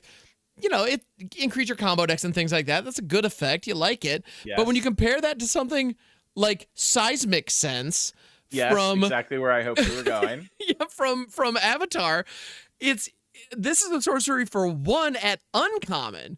You look at the top X cards of your library, where X is the number of lands you control, and you may reveal a creature or land from among them, put it into your hand, put the rest on the bottom. So you don't gain life off this, but it can also grab a land, and you may not look at 6 cards. You may only look at 4 or 5, but you're still looking at, or even only 2 or whatever. But like, this card is considerably stronger than Basic Conjuration for 2 mana less. So yes, it's so and Seismic Sense doesn't see play in Standard. No. When we first talked about this card, Ham, I was like, there's no way that this card doesn't get played in Standard. It seems very strong to me, and I still do think it's a strong card. They just printed stronger green cards than this to exist in Standard, right? Like, unfortunate. And I'm not trying to derail the Strixhaven conversation. It's all good. It's all good. You all can please flame me in the chat as much as you want. Flame me in the comments, whatever you want. The problem isn't Badger Mole Cub in Standard. It's Llanowar Elves. If Llanowar Elves did not exist in the current Standard format, that Seismic card would 100% be playable. Yes. And Badger Mole Cub would be less powerful, right? Agreed. So, and hey, listen, you can agree or disagree, whatever you like, but this card, and we talked about this too. Remember when Foundations started doing the previews? Oh, yeah. And I was like, nothing ever good comes of Llanowar Elves being in Standard. I love this card. I love Llanowar Elves. Same. I think it helps enable stronger aggressive strategies, which we were missing in Standard at the time. But like, this card makes the Seismic card that you just showed unplayable because there's a better thing I can do with 1 green mana that allows me to have like greater outcomes. You know what I mean? Oh yeah, and I'm with you. I adore Llanowar Elves. Also, Amara coming to the raid. Hello, welcome Raiders. Oh yeah, thanks Amara. Yeah, we're doing a live version of the MagicJank podcast. So yeah. Hello. So I agree. Bottom line, I'm 100% with you. Llanowar Elves is the problem. It doesn't mean Badger Mole Cub is not a problem, but it is not the problem. Yeah, I'm with you 100%. Oh my goodness. I feel like Llanowar Elves is akin to Dark Ritual, I love Dark Ritual. Card's great. It's beautiful. It's fantastic. Doesn't belong in standard. Like that should stay in as a commander card or like a legacy card. That doesn't belong in standard. And I feel that way about Llanowar Elves. It speeds everything up so fundamentally fast. Yeah, it just is what it is. So yes, just agreed. And size makes sense. It's funny. Some of these lessons from Avatar. Here's a random thought. Okay, actually, I guess it wouldn't make sense at all given the timing. I guess if this was a year later, would it make sense to reprint any of the lessons from Avatar into this Mystical Archive? I think that the time is just too tight. And it's interesting too because they templated a lot of them with the Avatar names. So, like, to your point, I love the card Ozai's Cruelty from Avatar: The Last Airbender, right? It's a lesson. It's a sorcery. The card is literally similar to Blightning, and that card used to be standard playable. Yeah. But you couldn't reprint Ozai's Cruelty into the Strixhaven, like, Mystical Archive. Right. Probably, because it's a Universes Beyond IP. But also, like, this card isn't even standard playable now. It's so crazy to me. Because it just tells you about the power creep of standard. But does this card become more playable when you pair it with learn cards? Right? I think we also have to take that into consideration. If I can pull the card from my sideboard and then play it later, is it better than it just being in the main? Where, like, hey, I could sideboard this card in against, like, control decks because they hate when you make them discard their cards, right? But, you know, the number one spell that comes to my mind also from Avatar is Price of Freedom. That is the land destruction card that also draws you a card. Yes. Right? Like, I want to pull a card from the sideboard. You playing, like, really pesky creature lands? I want to be able to fetch this out of my board, blow up your land, draw a card, you know. This seems all sweet to me. Absolutely. No, this is a great example of a card that I don't think is main deck playable, and therefore we kind of forget about it because the way we're currently playing lessons is playing them in our main deck. But yeah, if you could learn this out of the sideboard, ooh, that looks much better all of a sudden. You know, yeah, if you've got a Restless Reef that is going to be the way you beat me because you just hit a Doomsday Excruciator, being able to learn this up and blow it up before you're able to swing with it, now all of a sudden we got a game on at the end. Right. I like that a lot, actually. Another good example of that. Oh, go ahead. I was just gonna say there was a version of Lessons that was floating around for a couple weeks that was playing like 4 of this card and playing Magmatic Hellkite in the main. Ooh, that was just like a land destruction version. Yeah, very very rude. And it was playable for a little bit, but that version of Lessons has very clearly fallen off. Yeah. Another good example of that is Daily Indoctrination. Speaking of another one that there's no way you could reflavor this. Right. This is one that I've definitely used in that, you know, that Pioneer lesson deck. I have 1 in the board, none in the main. You know, because if I just need to be able to strip something from my opponent's hand, you know, if I happen to know maybe they bounced something back or maybe they tutored something and revealed it or whatever, like knowing that you need to be able to strip that, that's very good. And so in that case, I'm playing Pioneer with Divide by Zero. That's a different story than what we have now. But actually, also on the topic of learn, something that's important for arena players right now, when the first Strixhaven came out, they modified the way sideboards worked for best of 1. They actually limited it so best of 1 only has 7 cards in the sideboard instead of a full 15 because they were worried that learn would be too strong if you had access to a full 15 in best of 1, which fair, to be completely honest. You know, they identified early on that like powering that down was valuable. The way they did it was maybe a little, I don't know, it could have been different because at the end of the day they're going to grab environmental sciences the first time and then mascot exhibition the second time. It is what it is. But you know, shrinking the toolbox was the way they did it. Well, they've actually recently gone in and reversed that change, you know, and so the Northwind Avatar enjoyers found that out and realized, wait a minute, like I have 15 cards in my sideboard. Yeah, all of a sudden in best of 1. So they undid that change, which I think is for the better. Because I don't know how big of a deal it made originally, and the deck building, the best of 3 deck building on Arena was a pain in the butt, having to, you know, keep that in mind. So, so I'm glad they made that change, but that is a sign that maybe they did that because they aren't going to do anything, you know, with Learn and with the sideboards, and so we don't need to have that check, or maybe that's. I don't know. Maybe the thought behind it was the exact opposite. I'm not sure. Yeah, we'll see. But just I feel like that's worth noting. Awesome. Yeah, it's so interesting to just think of like the different directions that the opportunities of the direction of the set that they could take. Also, like I probably mentioned this somewhere else. I don't know if it was on my stream or otherwise, but like the same color pairs being evident here in terms of like limited play as were in the last, couple previous sets. Yeah. Just in Teenage Mutant Ninja Turtles, it's the same draft archetypes, right? As it's Right. in Strixhaven. So, hopefully that is better for newer players who just learned how to draft those archetypes if they are drafting Teenage Mutant Ninja Turtles. Same types of color pairs. They do that from time to time, but I'm curious how that will affect, having those same color pairs again being featured the most in this set, and does that have like an impact on standard, right? Getting a bunch of like Simic +1/+1 counter synergies from Teenage Mutant Ninja Turtles. Well, Quandrix is definitely known for that, right?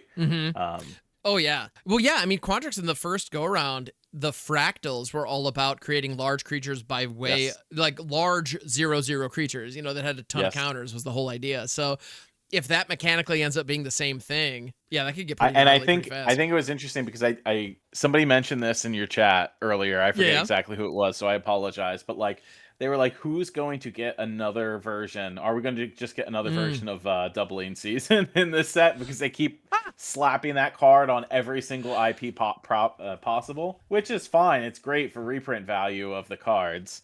But it's not a spell, so it can't go on the Mystical Archive. I'm curious if this set will have multiple bonus sheets. Oh, yeah, will they have a special guest slot as well? Yeah. Right, if special guests will be a thing too in addition to Mystical Archive, who knows? But Quandrix would love Doubling Season. Oh my goodness, for sure. Yeah, and honestly, Magic players clearly love this card. Yeah, they could reprint this card in every single set that came out for the next 5 years, and it would still probably would never dip below $10. Like this is yeah. And right. Doubling Season was last in Teenage Mutant Ninja Turtles. There is a variant of it. Right. Yeah. Yeah, and I think before that it was. I remember it was in Wilds of Eldraine. I feel like it might have been in Foundations. Yeah. Foundations, Wilds of Eldraine, Yep. Infinite other types of sets. Many. Yeah, and so my personal favorite, my favorite Doubling Season, believe it or not, is not the cat one. Oh, it's not? I know. I know. Later. Adorable. No, it's the Doubling Season from I think it's Double Masters. It's got the baby dinosaurs coming out of the eggs. Okay, that one is great. That is my favorite version of Doubling Season personally. Fair enough. That is adorable. Yeah. Yep. Fantastic. Yeah, and I believe, Mark Rosewater, when asked, what is your favorite card, this is the one he cites. So, Oh, is it really? Yeah, he actually is on record as saying this is his favorite card. So, yeah. He would. Yeah, right? Makes sense. That tracks. Mark Rosewater is a filthy casual. Got it. I mean, kind of. Well, like, his nickname, I mean, he was nicknamed Morrow because of the card Morrow, which if you're not familiar is let me pull it up real quick. It's just a big silly green thing. It's a star for 4 with its power and toughness equal to the number of cards in your hand. Card used to destroy me all the time when I started playing Magic. There was a time, man. There was a time when this is one of the biggest, most efficient green beaters you can get your hands on. Yeah. Times have changed big time. But yeah, this is, when you hear Mark Rosewater's nickname Morrow, it's after this card. Yeah. So yeah, the green thing that's big. There we are. But yeah. So yeah, I gotta be honest, I kind of appreciate that we ended up focusing so much on the Mystical Archive, because at this point we have seen the commander cards, and pretty much, or we've seen the face cards for the commander set, as well as the talismans for these color combinations that are coming out, which I think are fantastic. But we've only seen 2 cards from the actual set itself. So were there any of those that we wanted to chat about today? I know as we get closer and spoiler season opens up proper, we're definitely going to be doing more discussions about Strixhaven spoilers, because I'm very curious how it's going to play out. But yeah, but I'm curious. Looking at it too, we've already been at it for an hour 20, which, and I know we're just getting started compared to what we normally do, but I want to be conscious of time as well. Yeah. So any other thoughts on the Mystical Archive or anything we've seen so far, or where would you like to go from here?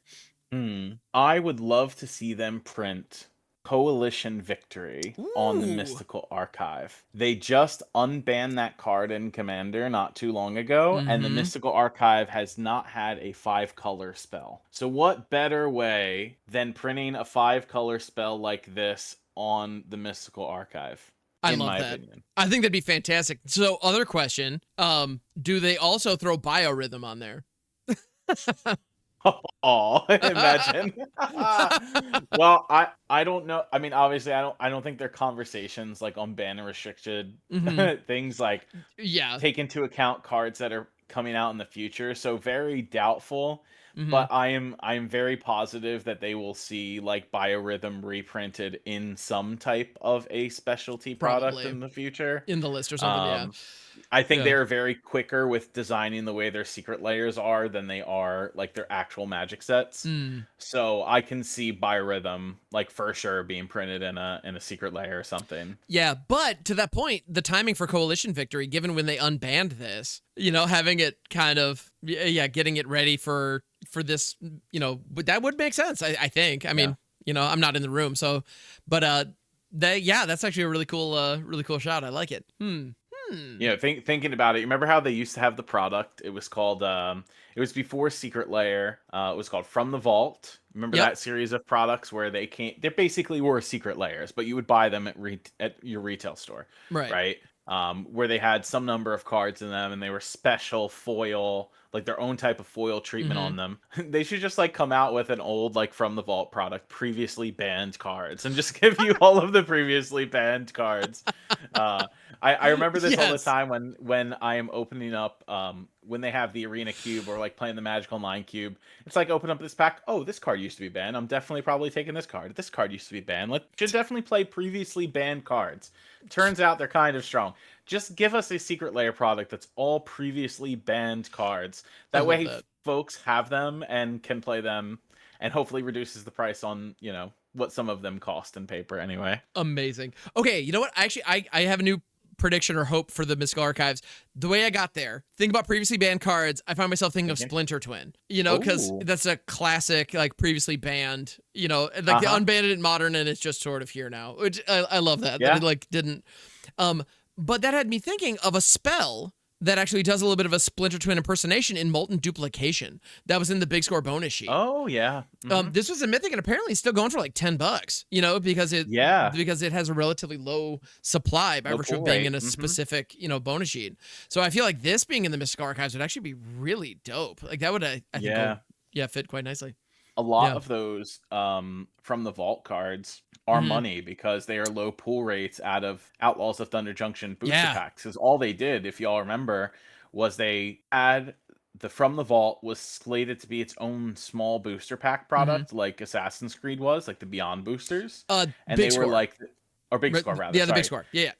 and that it wasn't going to work. So they Mm-hmm. just put them in the main set with their big score set symbol and said, hey, these cards are also standard legal. But Yep. because of that, cards like Vaultborn Tyrant, whatever, Oh my they're goodness. just still infinite money So because much there's money. such a low supply of them Mm-hmm. in the world, right? Oh yeah. Because they had to do that, and they're all mythic cards. Um, Yeah. Rest in peace if you literally open up a rest in peace from the vault because it's worth nothing. But Right. some of the other cards, like you said, Molten Duplication being like a $10 card is great, but Oh it's yeah. $10 because there's not a lot of them. So yeah, they should just reprint these cards Yeah. in Also, some types of products. absolutely. Like looking at Vaultborn Tyrant, this is just such a big, silly Timmy card. It really ought to be a $5, piece for Commander, and it's just, it's like a $30 mythic Yeah, because it's just so crazy. rare.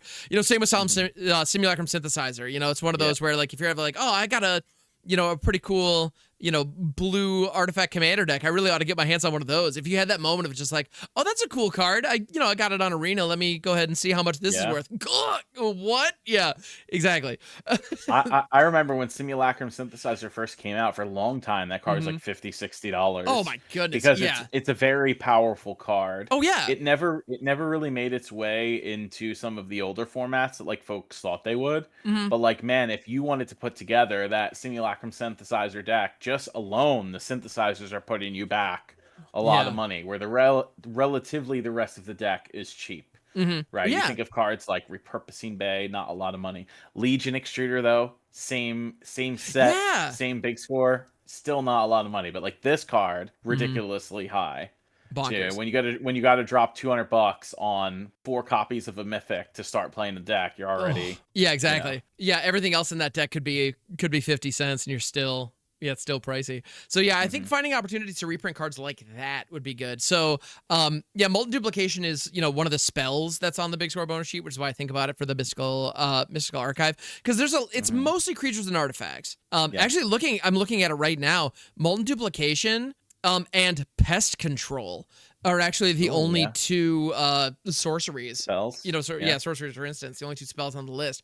Pest Control would be another one that wouldn't be a bad include there, This did see some play for a little while in Standard. It's really a shame that I'm not saying that there aren't a whole lot of like 1-mana creatures that you don't want to deal with. I feel like this card is forgotten because this kills like Llanowar Elves and Gene Pollinator, and it also kills Marauding Mako and Moon Shadow. But there isn't really any good Black-White X decks that currently exist in Standard that make you want to play this card. Right. Yeah. Although, come to think of it, I mean, running... It also kills Grandma and Otter tokens, just for reference. Yeah. It unfortunately doesn't touch the, the lands because that like the Badgermole Cub makes, so it doesn't hit everything that in those go wide decks. Right. But I feel like, this is definitely just great sideboard tech for pretty much any format if the meta shifts in a way, But yeah, like to your point, you got to be running white-black in order to play it. So who's doing that? Like, not a lot of folks right now. But it's one of those where it's efficient. It's very narrow in what it does, but it could be a silver bullet against certain strategies. Like any kind of token go wide situation, just nope. So I don't know. I feel like this is one of those cards where a couple more of them in circulation would never be a bad thing. I think a lot of people would like to have a couple, especially like competitive players, tournament grinders would like to have a couple of these available should it become necessary for their boards. Yeah. And the Mystical Archive is a perfect place for exactly that. Right. Yeah. Like the card currently exists in Standard. It is playable. Could you play it in older formats? Maybe. Yeah. Would I be upset to pull Pest Control as my Mystical Archive card? Probably not. At worst, it's just cycle for 2 mana, right? Right. Yeah. Yeah. Yeah, good stuff. Cool. Any other Mystical Archive hopes, dreams, thoughts, feelings? What other Mystical Archive cards could we think about? Yeah. It is a great question. Sorry, I'm thinking.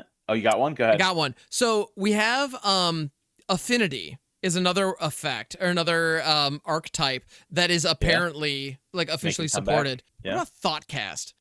Oh, didn't we have this in a special guest? It's was been in Aether Drift? It's been in a handful of Commander products, and it was in a special guest. I don't recall. Is this Aether Drift? DFT. I don't know. DFT, yeah, Aether Drift, yeah. Oh yeah. Yeah, so it was on the Aether Drift bonus sheet.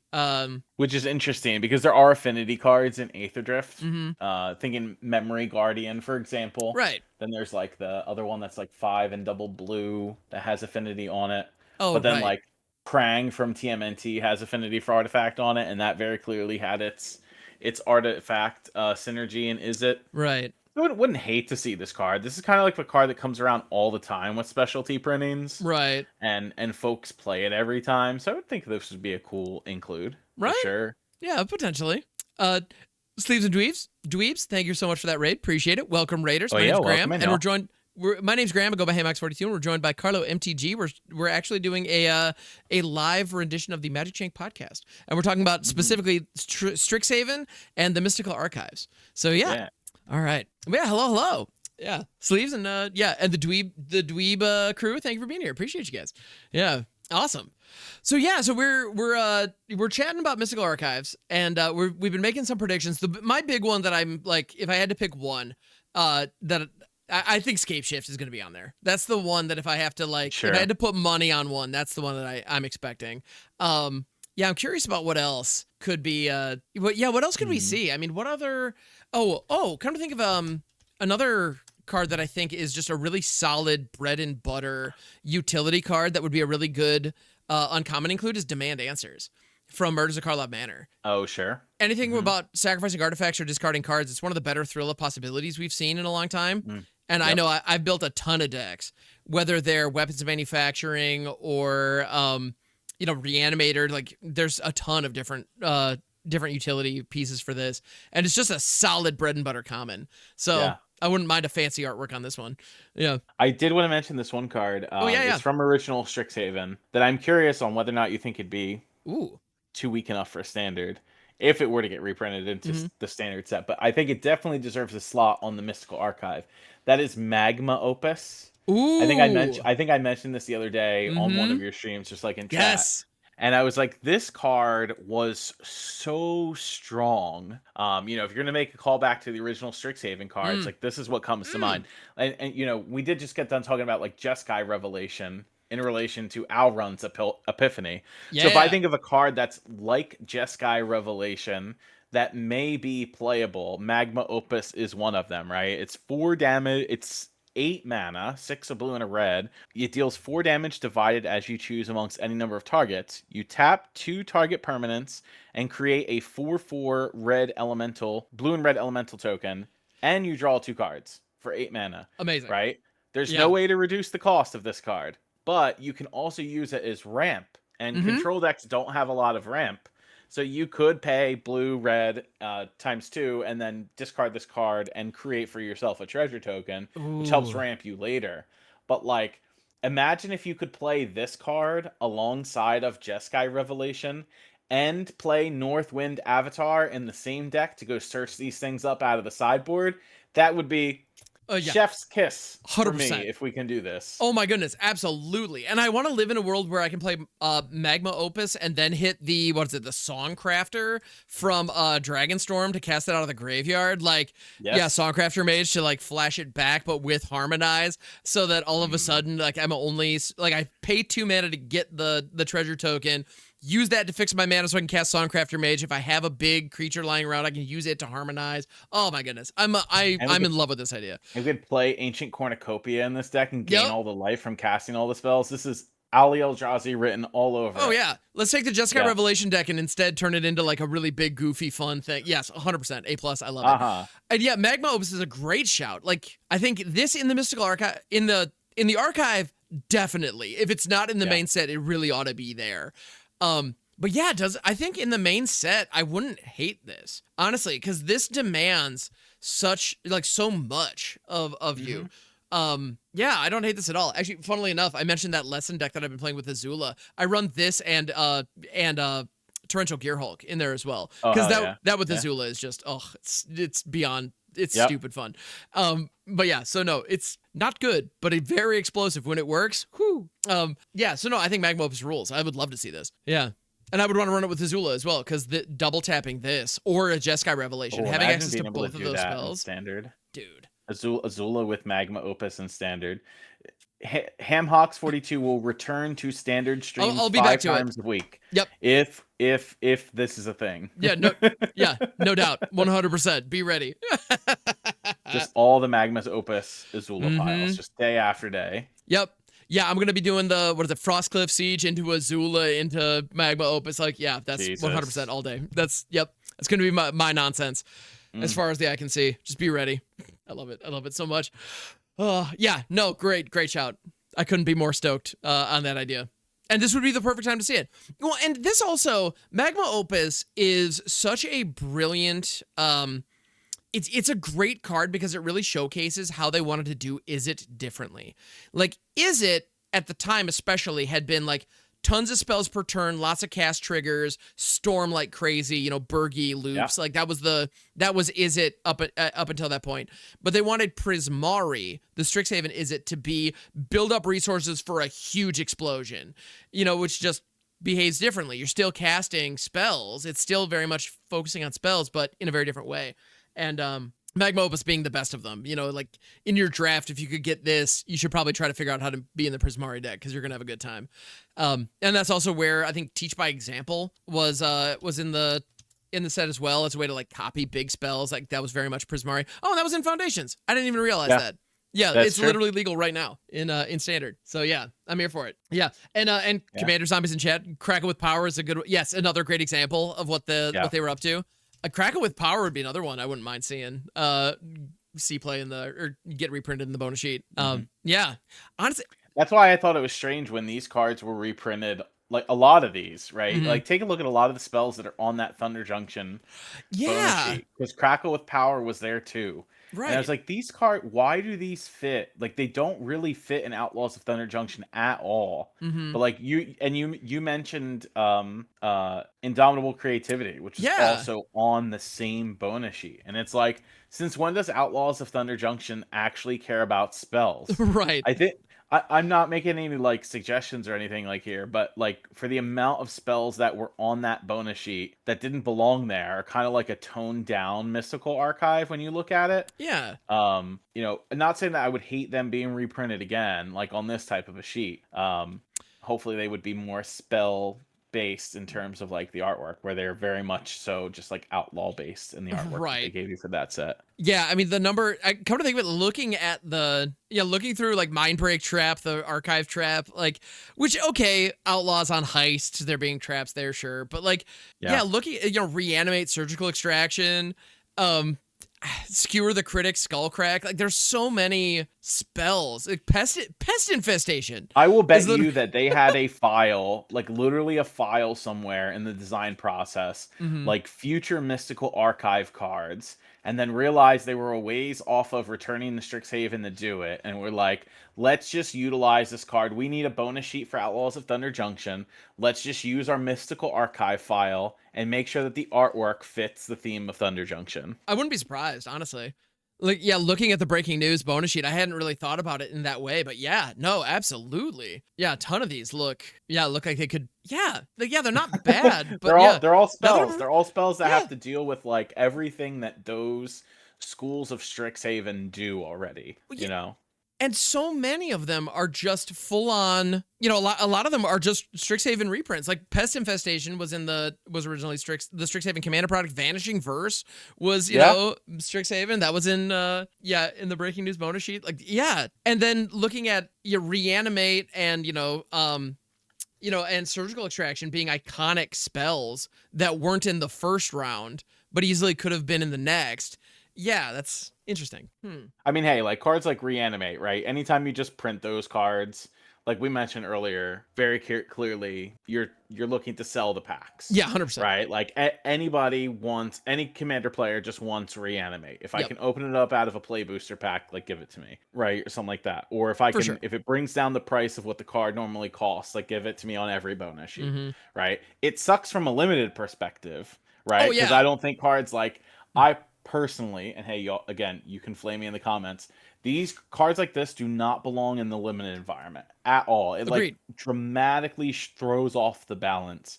Like we talked about this in the last podcast episode with the TMNT bonus sheets, where I was like, why is Umezawa's Jite Right. here? That card is busted. It's Right? nuts.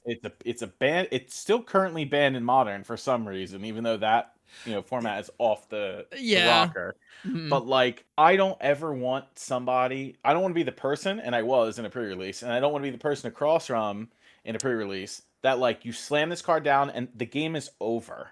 Right. It's You're never done. going to lose combat again. Yeah, it's No. Like the cards like that are just so overtly powerful don't belong on bonus sheets to affect limited play. They really need to stop doing that. But we are the same people that just told you that we wish that Demonic Tutor is on the mystical archive, right? Yeah. Like Demonic Tutor, is it weird to say that Demonic Tutor is not as busted as a card like Umezawa's Jite is? It's Honestly, weird to say it. But like when you restrict the number of cards that you could get, or the type or power level of cards that you can get with a tutor, versus something that's just going to like end the game quickly, like Umezawa's Jite, I think they are like kind of different conversations. But 100%. Like, yeah. Well, it's interesting though, because there are certain cards that are so good and constructed and genuinely pretty lame in limited, and tutors are absolutely in the conversation. It's one of those where like, if you can choose what's in your deck and there are very good cards in your deck, being able to go find exactly what you need in any given moment is super busted. But in limited, if this is the best card you have and everything else is just sort of fine, then like this card isn't as I would busted. Yeah. I would rather, in many draft environments, in most draft environments, I'd say I would rather have like a divination over a demonic tutor. You know, I'd Sure. rather go up on with one extra card. I prefer quantity over quality, you know, and this is trading one card for one other card.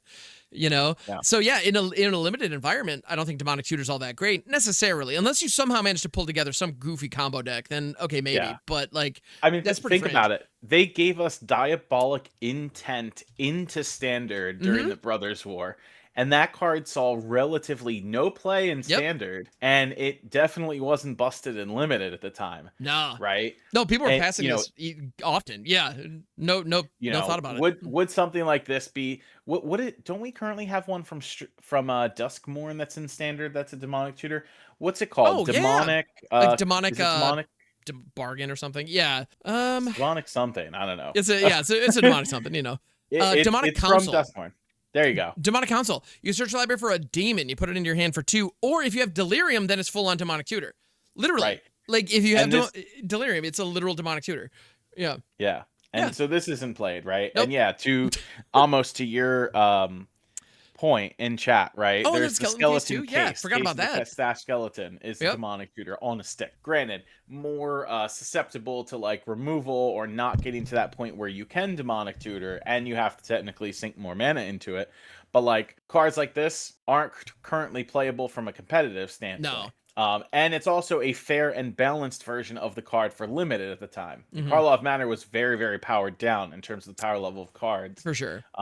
But yeah, like if you opened up this as a potential demonic tutor, it didn't just win you the game anyway. I think the 2/1 skeleton with menace that it gives you just won you the game, to be honest, in that format. The only time that I've seen Case of the Stash Skeleton get played is in like or is it the Drowned card from Ixalan? Like skeleton, I've seen skeleton aggro decks use it, but that's just because they're getting a 2-power skeleton with menace. Like that's the main reason that they're using it.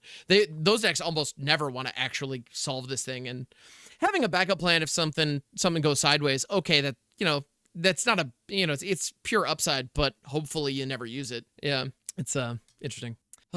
Yeah. So demonic tutor is an interesting one. Yeah, demonic council. I completely forgot about that. Yeah, silly Craziness. Actual craziness. Oh my goodness. But yeah. So no, when it comes to limited, I'm 100% with you on all of those points. Is that yeah, demonic tutor is a great example. Well, and we saw that with the first Mystical Archives as well, where they're like Channel is considered one of the most broken cards of all time. And it is in the conversation, like it's in the conversation of one of the most powerful cards ever made, and is part of one of the most iconic 2-card combos in Channel Fireball. The Strixhaven Mystical Archive Channel is worth 50 cents. Nobody cares. Nobody cares. And on top of that, if you were in draft, like this is the 15th pick because nobody took it. Like it's just yeah. With it being banned in so many formats, like unless you're playing vintage, you just don't need this. It's to the point where I genuinely wonder, like I was surprised that this wasn't on the reserve list when it got reprinted originally. But it's a great example of a card that, like, yeah, we all know how insanely broken this is, but it wasn't supported in that limited environment, so we just don't want it. Like it's pointless, and so it being here didn't impact the limited environment. If anything, it being so bad for the limited environment was the issue. Yeah, but yeah, I do want to bring up one more thing before we sort of conclude on talking about the Mystical Archive, and it's more of a funny one than anything else. You remember the controversy surrounding the Faithless Looting art on the Mystical Archive? Yes. There's no way we could talk about Mystical Archive and not talk about this card. Thank you for bringing it up. We're talking about the English version of the Mystical Archive, by I Japanese version of Faithless Looting from the Mystical Archive, gorgeous. A+, no notes. Absolutely fantastic. English version, yes. I remember there being so much controversy around this about how people were just saying how bad the artwork is on it.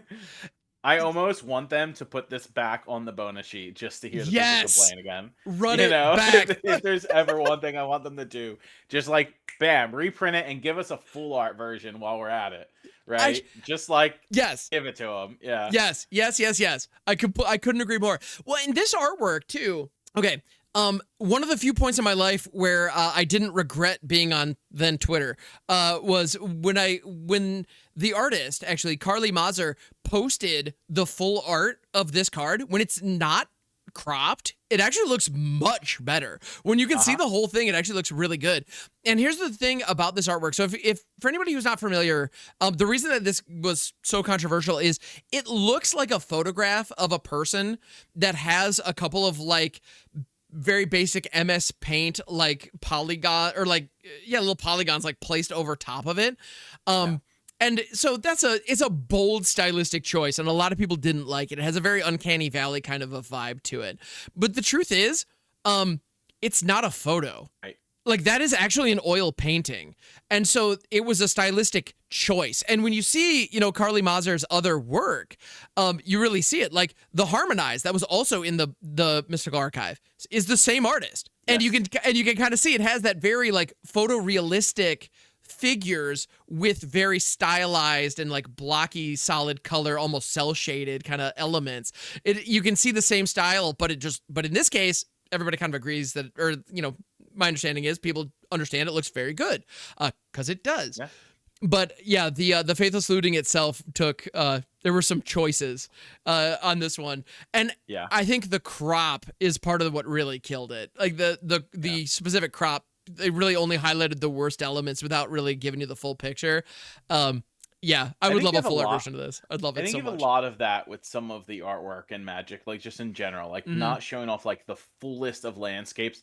I think that's why a lot of like your full art lands became so popular in Magic that they just do it all the time. Oh yeah. Because it's like, okay, I am aware that this is only part of the artwork for this card, and I know that it expands much greater than this. So like, why not just keep doing it? Yeah. But same thing for like Planeswalkers, for example. Planeswalkers, most Planeswalkers end up having like full artwork built into the card, but nobody notices from like the crop of the text box down, which is wild to me, right? Yeah. Which one was really known for this? I think it was is it the Venser artwork from like Scars of Mirrodin that I'm thinking of? I'm not 100%, but it's like the artwork continues down. You get to see like Venser's legs and feet, and like you never get to see all of that in a Planeswalker's art a lot. Yeah. Right. So yeah, you could bring up that version. That version's very important. Where it has like the lightened text over the bottom part of the text box. So the rest of the art continues there. It's just like faded in the back, which is why I like that they started doing art cards to show off the full art of the actual look at this one. Can you see Venser's feet in this art? Yeah, Venser the Sojourner. We pulled up from Scars of Mirrodin. Yeah, they're in there, and you can definitely tell like there's a certain like striation in the ground around him, and that really that contrast is very heavy, so it pops. So you can tell, there is more art back there, but it's obscured. It almost looks like that like the bathroom glass that's designed to kind of hide what you're seeing behind it. Yeah. Right. But it's there. This happens very typically with a lot of Planeswalker art, and you never get to truly see like the whole art piece. Yeah, which is a shame. Behind that. Yeah. So like even when folks come to like criticize some of the art, and it's like, well, hey, you're actually just not seeing it all. Like, what other Planeswalker is known for this? Oh, bring up like Minsk and Boo, Timeless Heroes. Oh, right? Yeah. Powerful card from the D&D set. Absolutely iconic. You only get to see part of the Minsk and Boo art there, but that most certainly is a full framed character of Minsk and Boo on the art. Yeah. You just don't get to see the rest of Minsk here. Right. Because the rest of the artwork is so dark, and this is on a Gruul card, so you can't exactly lighten up the text box enough, or you wouldn't be able to read the text. Right. So in order for it to function as a Magic card, they just kind of have to tighten some of that up, and it's a shame. You're missing a lot. And the ones that did it for me was the cycle of Evoke Elementals is from Modern Horizons. So like I don't mean the original artworks, because like those are all fine and good, nothing but love, but in the special guest sheet from Modern Horizons 3, they got Campbell White to do versions for each one of them. And and I pulled up Solitude specifically because when you look at this piece of artwork with a text box on it, it just looks like some sparkly Googa. Like, it just looks like a video game magic cure effect. And like, it doesn't really do any, like, it's just, it is what it is. But if you, I highly encourage everyone to go take a look at, I think Campbell White has an art station, I want to say, or like, or yeah, and all of them are fully available in full art. Go look them up. They're stunning. And all of them have figures in the foreground that are interacting with these gigantic elemental powers. And they're incredibly gorgeous pieces of art that, frankly, just a Magic card can't contain them and show them off correctly. You know, like, and you can kind of see behind this text box, there's a little person there, and it's like this artwork was I actually literally had this as the background on my phone for a while because I loved it so much.